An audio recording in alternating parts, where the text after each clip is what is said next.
It may be relatively new to the scene, but Esmeralda Kitchen in Quezon City already made history. Get to know the story of this Michelin-recognized restaurant sa Agenda Report ni John Manalo.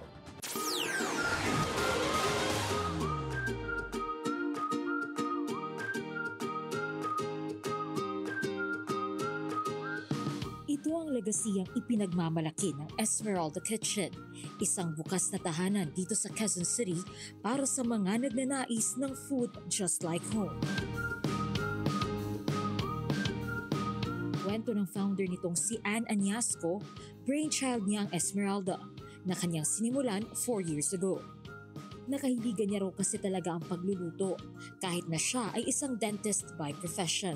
Para kasing replication lang yun nung naging experience ko as a host dito sa bahay namin kasi palaging yun ay naging role ko sa buhay. Kaya yun yung Esmeralda. Parang lahat ng Pilipino may Esmeralda sa bahay nila, di ba? Yung mahilig magluto, be it your mother, be it your tita, be it your lola.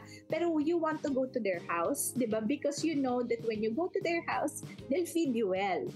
Kaya para kay Añasco, isang malaking tagumpay hindi lang para sa kanya, kundi maging sa 90-man team ng Esmeralda ang mapabilang sa Michelin Guide Selected Restaurants for 2026. Na noong una ay inakala niya ring spam email lang. It's a very big pat on the back for us. Siguro kasi I'm really a newbie, no? And as I've said, it's just a passion that I have and kumbaga parang passion project. So, this is very unexpected.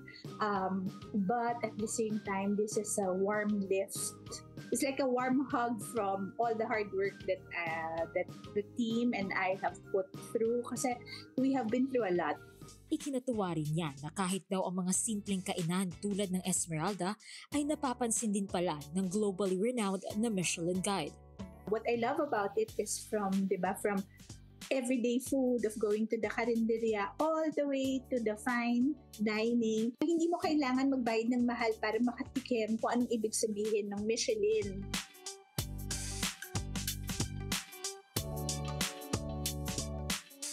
Nagpapasalamat din siya dahil sa pagpapahalaga ng Michelin Guide sa iba't ibang kultura ng pagkain sa Pilipinas.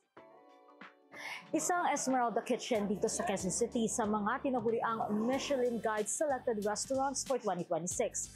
At itong hawak ko ang patunay ng kanilang quality cooking at good food options, kung saan bidang-bida ang modern Filipino cuisine with a twist.